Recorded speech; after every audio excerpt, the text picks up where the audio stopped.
Salut tout le monde, c'est Sinoir et aujourd'hui on se retrouve pour une vidéo sur les xylocopes. J'ai eu le temps, malgré le peu de temps, à faire un petit montage des vidéos que j'avais tournées au printemps surtout, quand j'avais du temps, et un petit peu cet été.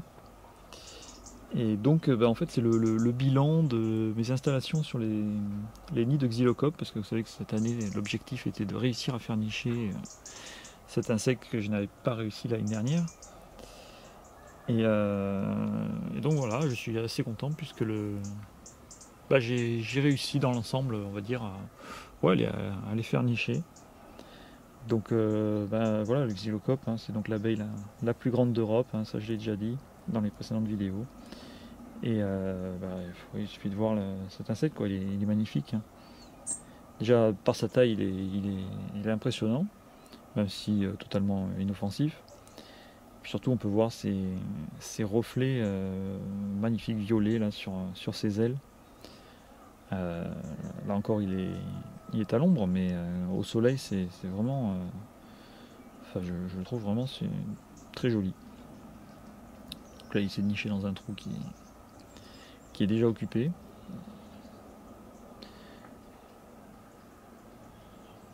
Donc voilà, donc là on peut vraiment observer la situation classique d'un xylocope qui cherche à nicher. Donc il essaye plein de trous jusqu'à ce qu'il trouve le bon. Donc on peut voir que voilà, j'ai fait des trous beaucoup plus gros que l'année dernière,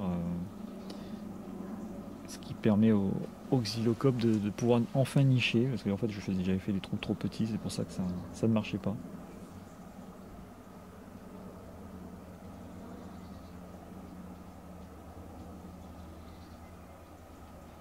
Donc là on est sur l'installation qui est au-dessus du potager. C'est un vieux coffre que j'ai retrouvé et j'ai mis sur le côté, et puis j'ai enquillé toutes les bûches. Et voilà, là on peut voir d'ailleurs le xylocope qui a niché dans le trou du milieu, qui travaille, qui fait ses allers-retours. Et là, scène étonnante, on peut voir un frelon européen, qui cherche dans les trous de la bûche. Ça m'a vraiment étonné, parce que j'ai jamais vu un frelon faire ça. Donc je pense qu'il est en train de chasser et pas de chercher à nicher, parce que c'était au printemps. Et là donc on peut voir les roses trémières que j'avais semées il y a 2 ans. Donc il leur faut 2 ans pour qu'elles fleurissent. Et voilà, je les avais installées justement à côté de mes nids de xylocopes. Et je suis content de voir que finalement voilà, les roses trémières ont fleuri et ça plaît. Ça leur plaît. Alors bon, malheureusement, il y a eu le choix de plusieurs couleurs et au hasard ça a fait des fleurs blanches malheureusement, qui sont les moins belles. Mais le xylocope, lui, il s'en fout de la couleur. Donc là on peut voir, alors là c'est l'installation, la grosse installation que j'ai mise dans le jardin du haut.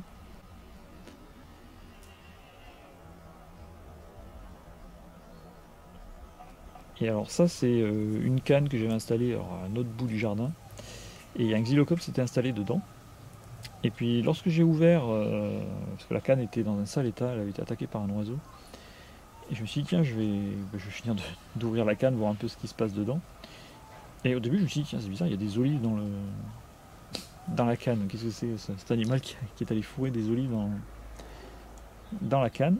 Et en fait après en l'ouvrant, je me suis rendu compte que c'était pas du tout des olives évidemment, mais une sorte de guêpe, enfin une chrysalide, un cocon en fait en quelque sorte, avec une guêpe dedans. Donc je me suis renseigné et en fait c'est une guêpe parasite du xylocope. Donc parasite, c'est-à-dire que pendant que le xylocope fait ses allers-retours dans le nid, là d'ailleurs on peut la voir, on peut en voir une je me suis pas renseigné pour le nom d'ailleurs. On peut voir que là elle cherche justement dans les trous à parasiter un nid de xylocope. Alors c'est marrant parce que quand elle vole, elle ressemble vraiment à la guêpe poliste avec les 2 pattes arrière qui pendouillent. Là voilà, on peut voir vraiment qu'elle repère les nids et elle rentre dedans pour pondre. Et donc voilà, donc le but c'est que pendant que le xylocope fait ses allers-retours pour remplir le trou de pollen et de nectar, Bien là, elle profite que le xylocope n'est pas là pour pondre un œuf dans le pollen. Et voilà.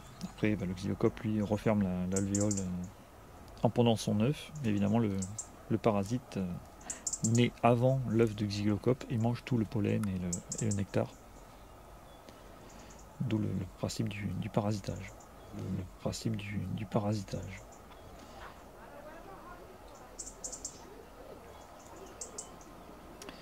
Donc là, on peut voir un xylocope qui a niché, mais vous voyez les deux même d'ailleurs, qui passent derrière la bûche et pas dans la bûche. D'ailleurs, on peut voir aussi une abeille solitaire qui est rentrée dans un petit trou.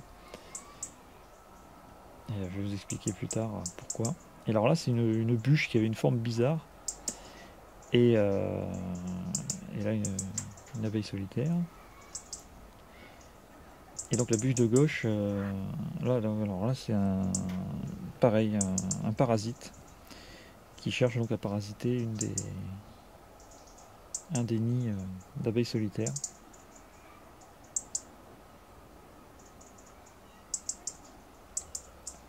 Et donc la bûche à gauche, voilà, j'ai fait quelques trous à la perceuse et il a eu un beau succès puisque j'ai eu, voilà, on peut voir un xylocope là qui est rentré. Tous les trous que j'ai faits ont été nichés par les xylocopes. Non, là on peut voir à gauche.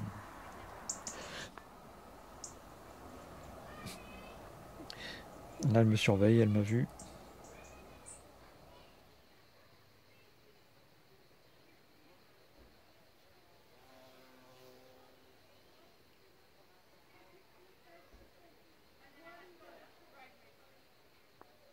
Donc là on se retrouve, on va dire, dans les conditions du direct, hein, puisque donc là je suis devant l'installation du jardin du haut. Donc là évidemment il n'y a plus aucune activité puisque c'est l'automne, bientôt l'hiver. Et donc voilà, on peut dire que l'opération xylocope est réussie puisque j'ai eu beaucoup de xylocopes qui ont niché, notamment dans ce nid que j'ai pas montré dans la vidéo, avec des simples cannes, et j'en ai beaucoup qui ont niché dedans cette fois-ci parce que j'ai choisi vraiment la bonne taille.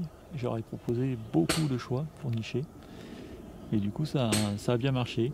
Et puis les bûches évidemment percées comme ça, voilà, qui ont bien marché. Sauf que voilà, donc beaucoup ont niché derrière plutôt que devant, hein, donc elles ont carrément fait leur propre trou. Ça, il faudrait que j'y remédie pour les empêcher de passer derrière, parce que du coup, niveau observation, c'est pas terrible. Donc généralement, au final, il y en a quasiment autant qui ont niché devant, dans les trous spécialement faits, que derrière. Donc à remédier. Alors cette année, ça va être compliqué, enfin cet hiver, parce que j'ai pas de temps, mais voilà, ce sera à méditer plus tard. Donc voilà, on va se quitter là-dessus. Je vous dis à bientôt et puis ciao ciao.